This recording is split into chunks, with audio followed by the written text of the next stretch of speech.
এটা একটি বনানী মুখোপাধ্যায়ের বিখ্যাত শ্রুতি নাটক এই কালের কপাল কুণ্ডলা। হয়তো আপনারা শুনেছেন কোথাও, যদি কোনো ভুল ত্রুটি হয় ক্ষমা করে দেবেন। এটা আমাদের জফরপুর শাখার প্রথম প্রচেষ্টা এই শ্রুতি নাটক।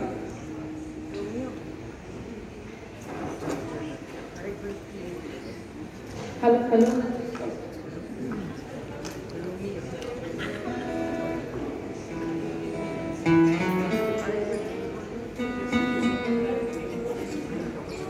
মানদা, মানদা শুনতে পাচ্ছ?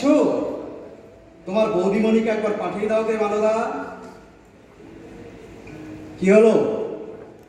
উফ, কিছুতেই সাড়া দেবে না, কিছুতেই না। হবে নাই বা কেন?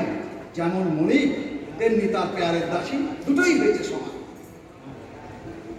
এমনি নিশ্চয়ই বাড়ি নেই। আচ্ছা, রোজ রোজ যায় কোথায়?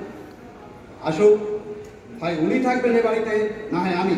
রাত 8টা বাজে, এখনো বাড়ির গিন্নির দেখা নেই। ব্যাপারটা কি? মানদা, মানদা, শিগগিরই এক কাপ চা নিয়ে আসো তো তাড়াতাড়ি, ভীষণ মাথা ধরেছে। ওমা, তুমি কখন এলে গো? মানদা, 1 কাপ না 2 কাপ, তাড়াতাড়ি। লাগবে না। লাগবে না কেন? খেয়ে এসেছো? কোথা থেকে গো? জমের বাড়ির থেকে। তাই ভালো। ও মানদা, 2 কাপ না 1 কাপ, দাদাবাবু খাবে না। চাবিটা দেখে। কিসের চাবি? আমার আলমারির চাবি। কি চাই বলো, আমি বার করে দিচ্ছি। থাক, আমি পারবো। না, পারবে না, উল্টো ঝামেলা বাঁধাবে। কোনোদিনও অভ্যেস নেই। এই তর্ক করো না, একদম তর্ক করো না, আমি পারবো। কি ব্যাপার, মেজাজা তো খাপ্পা। ও মা, সুটকেসে এত জামা কাপড় ভরছো কেন? কোথাও যাবে নাকি? হ্যাঁ। কোথায় গো? জমের বাড়ি। ও, তা উনি থাকেন কোথায়? কিনি?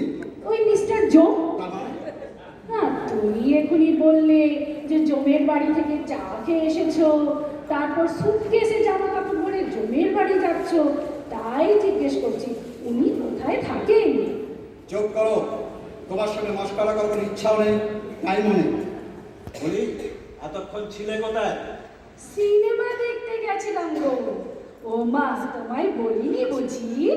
দিল বালে দুলহানিয়া লে যায়গে। বাবা বাবা বাবা, চমৎকার চমৎকার। সত্যি চমৎকার।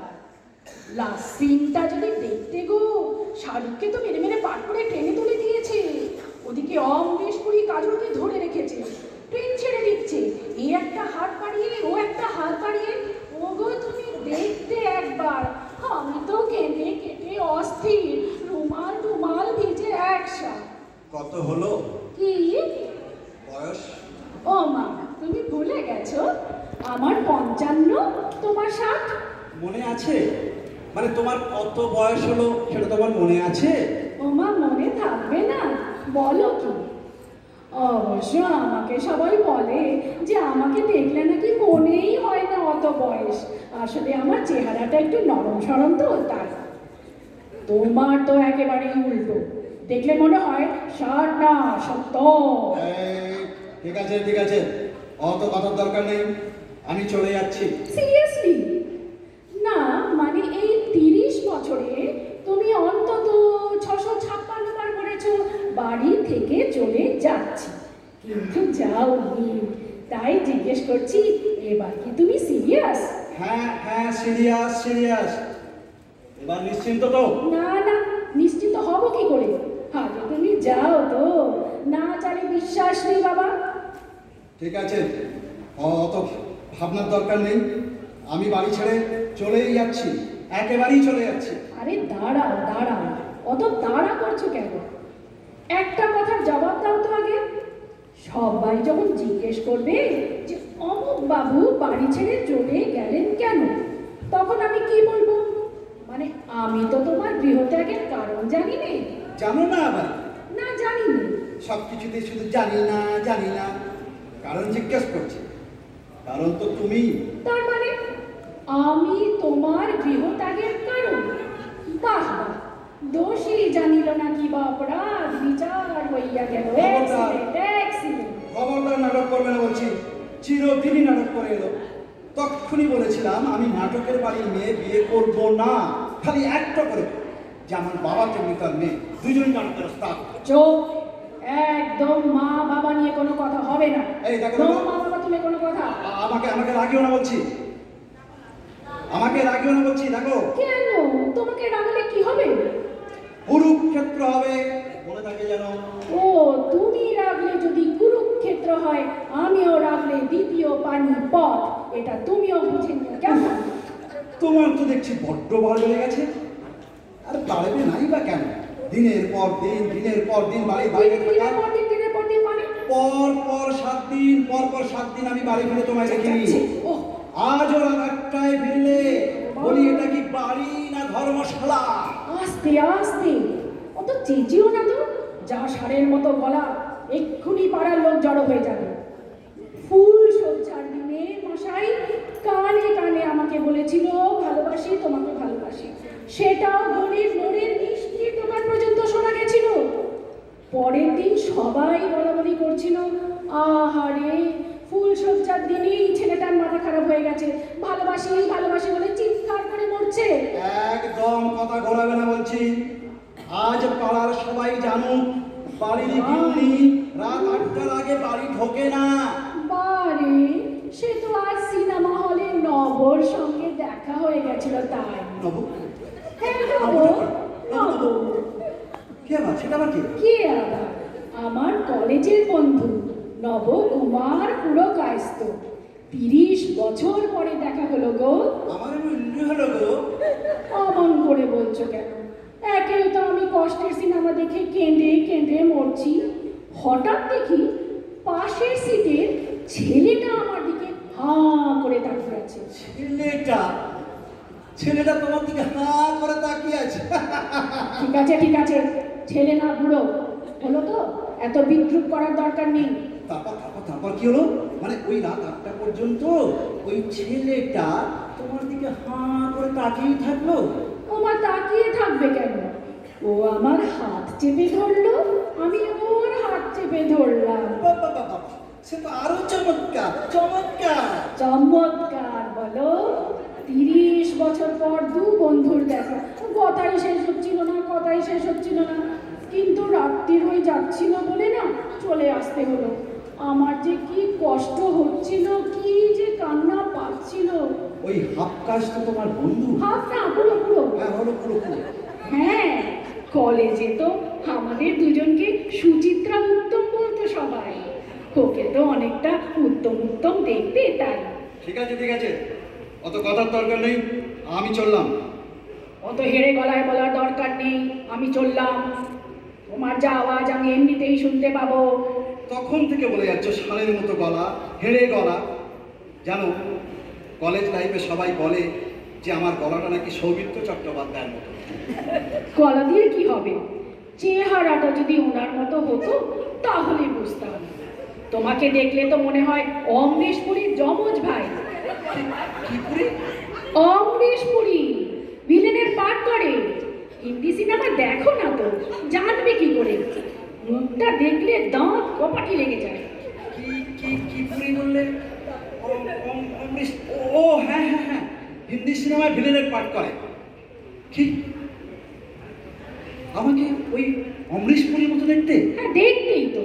আর তাই জন্যে তো আমারও মাঝে মাঝে দাঁত কপাটি লেগে যায়। আমাকে দেখলে তোমার দাঁত? বলি আর কত অপমান করবে আমায় বলতে পারো? ঠিক আছে, আমি চললাম, আমার ভালো লাগছে। এসো, দুগ্গা। ও হ্যাঁ, কাশির ওষুধ দিয়েছো? না, কেন? সারা রাত্রি তো কাশবে, খকর, পাশের লোকের অসুবিধা হবে। পাশের লোক? ওমা, সেটা আবার কি? পাশের লোক থাকবে না? তুমি তো মোটে একা শুতেই পারো না, পাশে তো লোক থাকতে হবে। সে তো তুমিও একা থাকতে পারো না, তাহলে তোমার পাশে কি লোক থাকবে নাকি? সে তো থাকতেই হবে, তবে আগে তুমি যাও তো। শেষকালে পাশের লোকের ব্যবস্থা হলো আর তুমি গুটি ফিরে এলে। শুধু নবকে এই বয়সে আমি হয়রানি করতে পারবো না। তার মানে ওই সারা নবগোপালের সাথে এখানে? গোপাল না, কুমার। হ্যাঁ, হলো কুমার। হ্যাঁ, ভাবছি ওকেই ডেকে নেব। বিয়ে কথা করেনি, একা মানুষ, বুড়ো বয়সে ওরও একটা সঙ্গী হবে, আমারও হবে। বাবা বাবা, very good, very good. Very good না? আমি জানতাম এই প্রস্তাবটা তোমার পছন্দ হবে। ঘেচু হবে, তোমার মুন্ডু হবে। শোনো শোনো, তুমি বরং তাড়াতাড়ি বেরিয়ে পড়ো। মানে আকাশের অবস্থাটা তো ভালো নয়, যদি বৃষ্টি হয় তাহলে তোমার আর যাওয়াই হবে না। যাও যাও, আর দেরি করো না, এসো এসো এসো। বাপরে বাপ, তোমার যে দেখছি আর তর্স হয়েছে না গো, মানে তাড়াতে পারলেই বাঁচো। বৃষ্টিটা থামো, তারপর যাবো। হ্যাঁ, ভাবলাম এক্ষুনি নবকে চলে আসতে বলবো, তা না, দেখ। ধ্যাৎ, ধ্যাৎ কি? এখনো যায়নি তাকে ধ্যাৎ, নির্লজ্জ কোথাকার। বলি বুড়ো বয়সে কপাল কুণ্ডলা হয়ে বসেছেন, 30 বছর বাদে সারা নবগোপাল কোত্থেকে এসে হাজির হলো বলো তো? হ্যাঁ? এটা বেশ ভালো বলেছ তো, গ্র্যান্ড। আমি কপাল কুণ্ডলা ও নবকুমার, আর তুমি বেশ কাপালিক রয়েছ, বঙ্কিমচন্দ্র পুরো হাজির। কি? আমি কাপালিক? বলি এসব নবগোপাল টোপাল হঠাৎ এত কাল বাদে হাজির হলো কেন? ও মা, হাজির হবে না? আমাদের তো একটা অ্যালুমিনি অ্যাসোসিয়েশন হয়েছে গো, সব 60-র ব্যাচ। সেখানে তো আসবেই, রোজ বিকেলে তো ওখানেই যাই, সব বন্ধুদের সাথে দেখা হয়, ট্যারেং ট্যারেং ট্যারেং। টারাং টারাং টারাং। তোমার অনেক বন্ধু না? অনেক। যেমন? চয়ন, স্বপন, তাপস, বিশ্বজিৎ, তিমির, পার্থ, প্রবীর। বাবা, একটাও মেয়ে বন্ধু নেই, কি সুন্দর। ওই আছে টাছে একটা দুটো পুরবি ফুরবি নেই বললেই হয়। তাহলে বাহ, খুব ভালো, চমৎকার। তাহলে আমার তো আর তোমাকে এখানে কোনো দরকারই নেই, তুমি অষ্ট শাখা পরিবৃতা হয়ে থাকো, আমি চললাম। এসো এসো, দুর্গা দুর্গা। ও, রাত্রির হয়ে গেছে, তুমি কি কিছু খেয়ে যাবে? কি দয়া রে, একেবারে মহিলা চৈতন্য দেবে রে। না, আমি খাবো না, মুখে কিচ্ছুটি দেবো না, আমি চলেই যাচ্ছি। এসো এসো, আর তাহলে তোমায় দেরি করবো না। এই নাও তোমার ছাতা, আরও হ্যাঁ ওয়াটার প্রুফও আছে, যেটা তোমার সুবিধে। তুমি বেরোলে তবে নবকে একটা টেলিফোন করব, তারপর একটু আদা দিয়ে গরম গরম চা খাবো, যা মাথা ধরে আছে না। তোমার আর চিন্তা কিসে, একটু সহ্য করো, তোমার আদরের নবগোপাল এসে ভালো করে মলম লাগিয়ে দেবে। মলম লাগাতে হবে না, ওকে দেখলেই আমার সব ব্যথা সেরে যাবে। দেখ, নির্লজ্জ কোথাকার, লজ্জা করছে না কথাগুলো বলতে? সে কি, লজ্জা হবে কেন? সত্যি তো। শুধু একটু চিন্তা হচ্ছে যে এত রাতে ঝড় জলে যদি নব না আসে তাহলে খুবই সমস্যা হবে। মানে রাত্রির বেলাও যদি বাজ পড়ে তাহলে তো আমার খুবই মুশকিল হয়, জানো। চোখ, আর একটাও কথা নয়। বাজ পড়বে আর তুমি ভয় পেয়ে শালা নবর বুকে মাথা রাখবে, তা হবে না। মানে আমি হতে দেব না, কারণ এটা আমার বাড়ি, তুমি আমার বউ। আর বাজ পড়লে শালা জড়িয়ে ধরবে, একটা হাত কাজ তোকে। হাফ না পুরো পুরো। হ্যাঁ হ্যাঁ, পুরো পুরো। ও, তাহলে তুমি যাবে না? না, যাবো না। এই আমি বসলাম, এসো, কি? এদিকে এসো। কেন? এসো বলছি। না। বাজ পড়ার দরকার নেই, তুমি এক্ষুনি আমার বুকে মাথা রাখবে, হুম। একদম চুপ করে থাকবে। ও, এই অমরেশ পুরীর বুকে কে মাথা রাখবে? ও তো উত্তম কুমার, মাথা তুলতামই না। খবরদার, ন উত্তম কুমার, মানদা, শিগগিরি 2 কাপ চা নিয়ে আয়, আদা দিয়ে, তাড়াতাড়ি। ওকে ডাকছো কেন? মানবতা তো দেখতে পাবে, ছাড়ো না, ছাড়ো আসুক, না, আমাকে ছাড়ো না। আসুক আসুক মানদা, এসে দেখুন অমৃশ পুরী না উত্তম কুমার, সালা হাফ কাস্তের বিকৃতি করেছে। একদম একদম করবে না, একদম না। যেমন আছো তেমনি থাকো, যেমন আছো তেমনি থাকো, একদম রেখে থাকো।